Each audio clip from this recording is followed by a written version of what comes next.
আপনার 2 ঘন্টার মধ্যে সবকিছু এনশিওর করুন। আপনি কোনো চিন্তা করবেন না ডাক্তার, আমি আমি টাকার ব্যবস্থা করছি। সেটা তুই কি করলি? এটা আমি ঠিকই করেছি বাবা। আঙ্কেল প্লিজ আমার এই অনুরোধটা রাখেন আঙ্কেল, মাত্র একটা করে। আপনি বুঝতে পারছেন আমাদের হাত নিয়ম পাবে। আমিও একজন মানুষ, আর তাই মানুষের উপকারে আমাকেও কাজ করতে হয়। উনি টাকা দিয়েছেন, ওনার নিজেরই তো নুন আনতে পান্তা ফুরায় অবস্থা। অন্যের নুন পান্তার হিসাব আপনার না করলেও চলবে।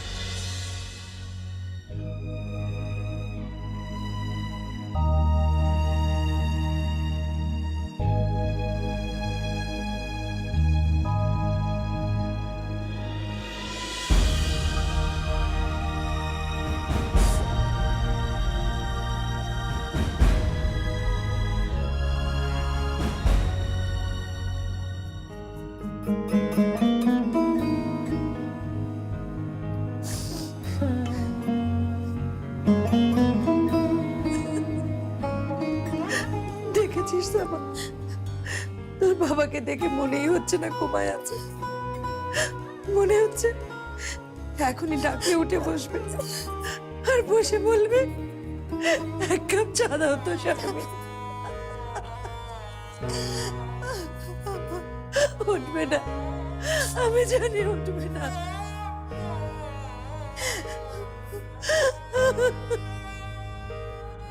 শুনেছি কোমায় থাকা পেশেন্টও নাকি আশেপাশে সব শব্দ শুনতে পায়, সব কথা শুনতে পায়। আঙ্কেলও নিশ্চয় আপনাদের কান্নাকাটি শুনতে পাচ্ছে, আর আমি নিশ্চিত আপনাদের দুজনের এই কান্নাকাটি আঙ্কেলের একদম সহ্য হবে না। দেখবেন 2 দিন পর আঙ্কেল উঠে বলবে, তোমরা এসব কান্নাকাটি বন্ধ করো তো। আব্বু আমাদের কান্না সহ্য করতে পারলেও তার নতুন মেয়ে কান্না করছে, এটা সহ্য করতে পারবে না।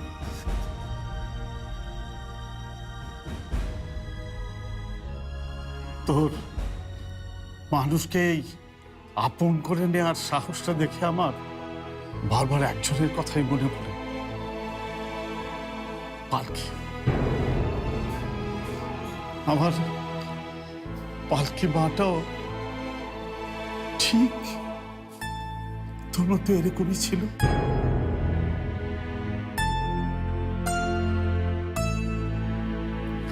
আঙ্কেল আপনি বাসা যাবেন না? আপনার রাতের ওষুধটাও তো বাকি আছে, এটা খেতে হবে না? কিন্তু ওকে এইভাবে রেখে এখান থেকে যেতে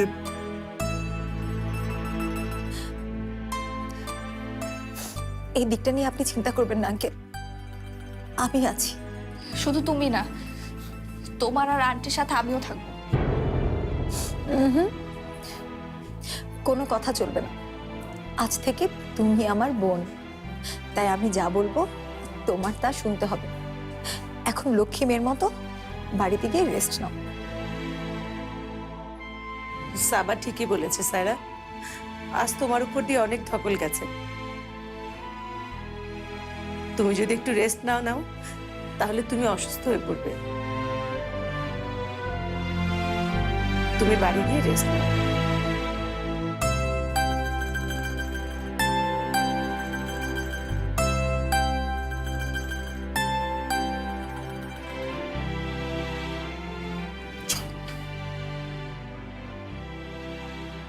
পালকির নাম শুনলেই এমন চমকে ওঠে কেন সায়রা? ব্যাপারটা কি? পালকির সাথে কি আসলে ওর কোনো সম্পর্ক আছে? আশ্চর্য, সময় মতো ড্রাইভারটা ফোন ধরবে না। আঙ্কেল আপনার হাতের ঘড়ি কোথায়? ওই যে ডায়মন্ডের রোলেক্সটা দেখে ফেলেছিস? কি? এমনি এমনিতে তো আর তোকে দেখলে আমার পালকির কথা মনে পড়ে না। আঙ্কেল আপনি আমার জন্য ঘড়িটা বিক্রি না না, তোর জন্য নয়, আমি এটা আশরাফের জন্য করেছি। কিন্তু আঙ্কেল এটা না, কোনো কিন্তু না। আসলে কি জানিস, আমার এই ঘড়িটা আমার বাবা কিনে দিয়েছিলেন।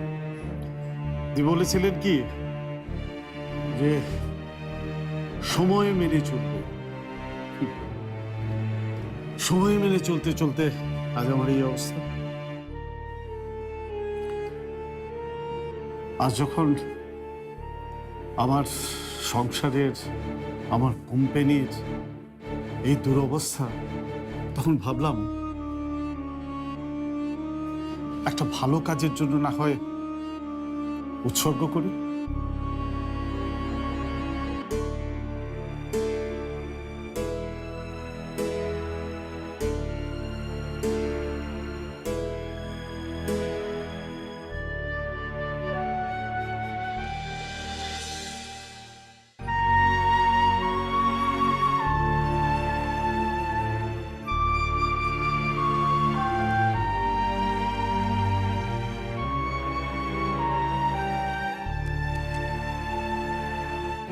সোহেল,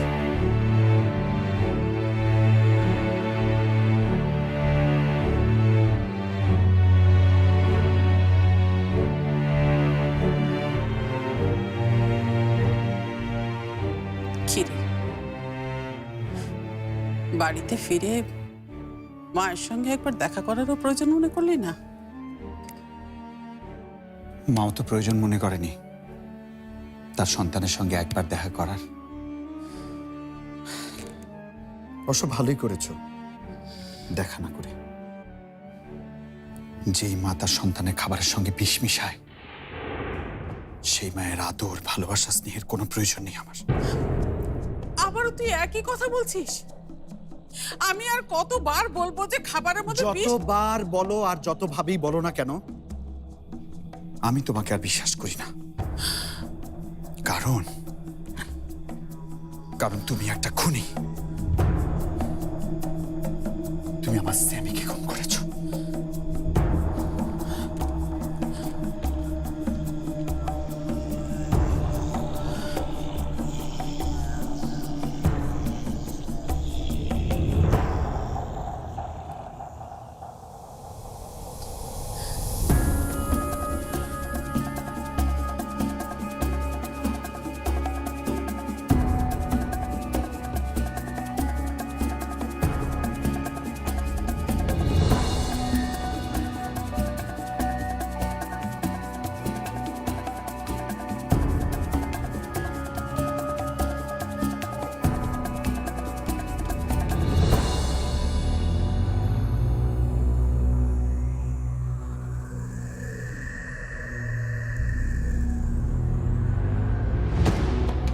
বেগম,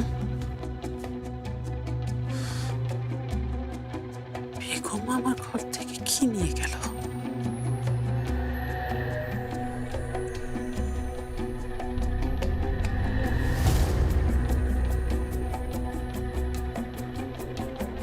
কি নিল বেগম?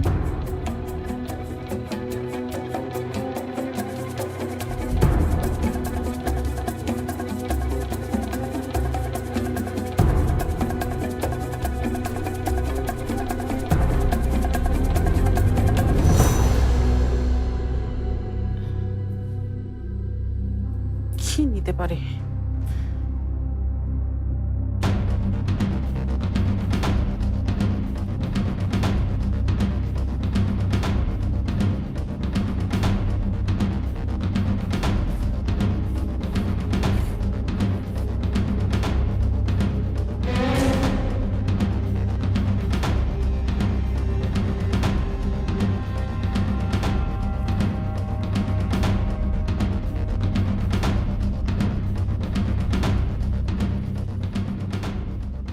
এখানে তো তেমন কিছু লুকানো ছিল না। তাহলে তাহলে বেগম এই ড্রয়ারটাই কেন খুললো?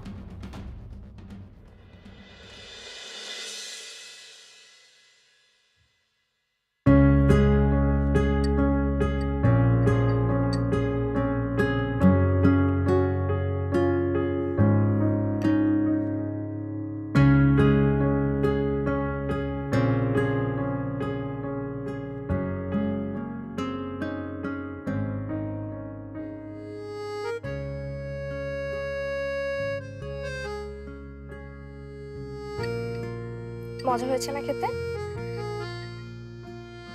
খুব মজা হয়েছে মা, খুব মজা হয়েছে।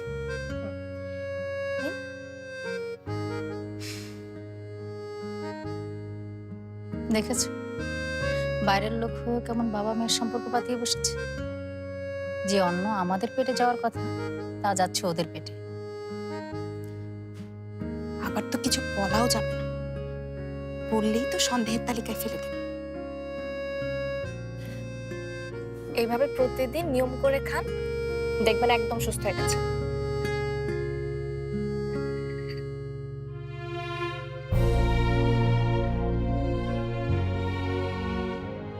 আচ্ছা এই যে একটু আর একটু খেলে শেষ, একটু একটু। আচ্ছা এইটাই শেষ। এই তো।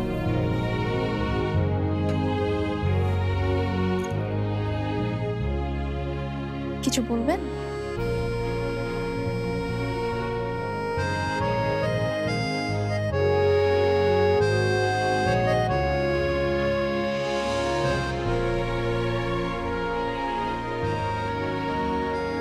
একটা কথা, আজ কয়দিন ধরে মনের মধ্যে খসখস করতেছে। কি কথা?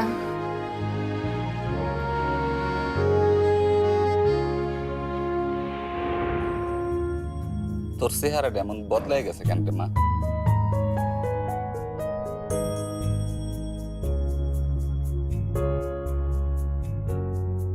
আবার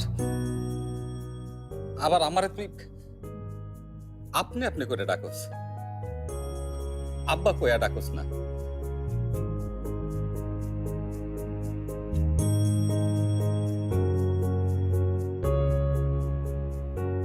এখন তোরে দেখলে,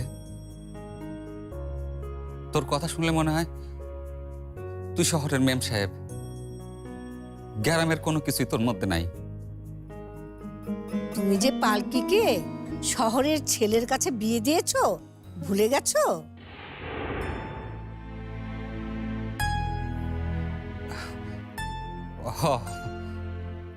শহরেরই তো, শহরের পোলাই। নামটা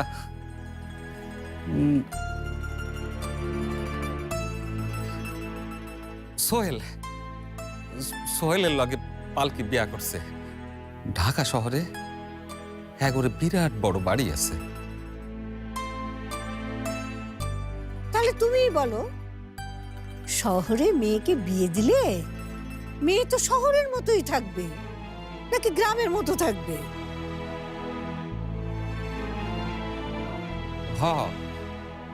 আপনি ঠিকই কইছেন। পালকি শহরে থাকলে শহরের মায়াগের মতোই থাকুস। আমারও না মাথাটা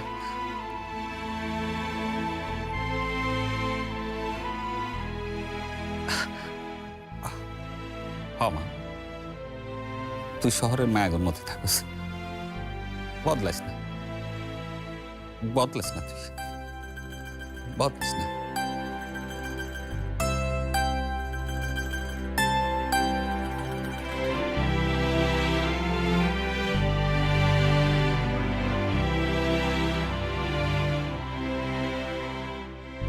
দাদি, আপনাকে যে কি বলে ধন্যবাদ দিব। আমার সঙ্গে আর নাটক করতে হবে না রে মুখ পুরি, আমার সঙ্গে আর নাটক করতে হবে না।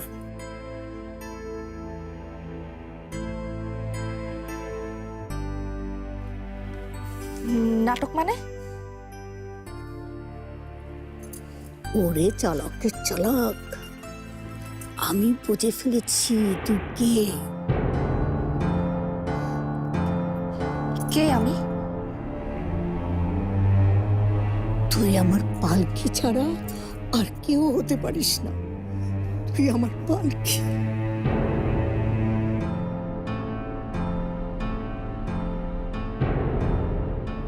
এসব কি বলছেন দাদি?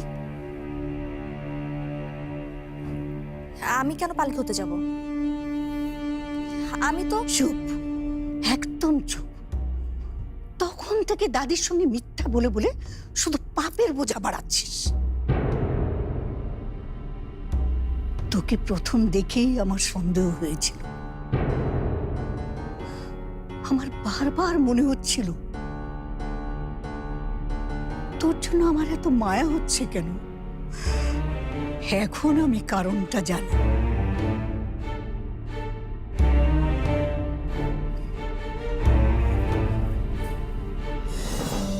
তোর মতো এত মায়া নিয়ে কেউ জন্মায়নি রে পালকি।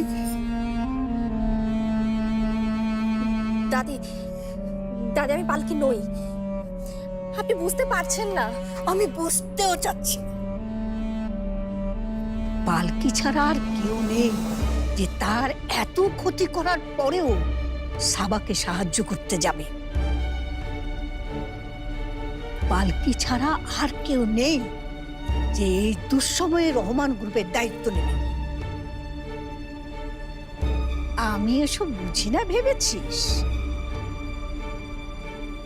যতই চেষ্টা করিস না কেন এই বুড়ির চোখকে তুই ফাঁকি দিতে পারবি না।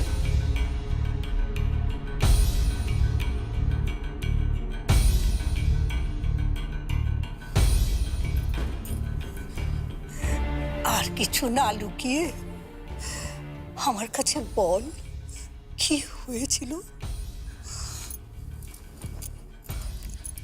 বলবো দাদি, ওটা সব বলবো, কিন্তু এখানে না। চল আমার সাথে চল, চল।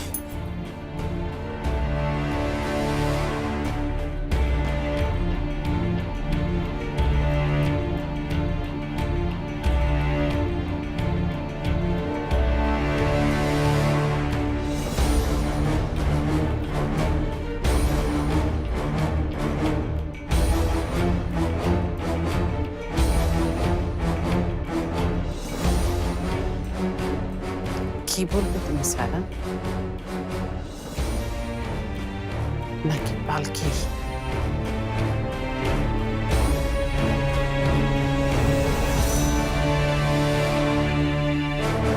এই বাড়ির কোনো খাবার আমি মুখে দেব না যতদিন না সামিয়া আপু আর পালকি ভাবির খুনি ধরা পড়ে।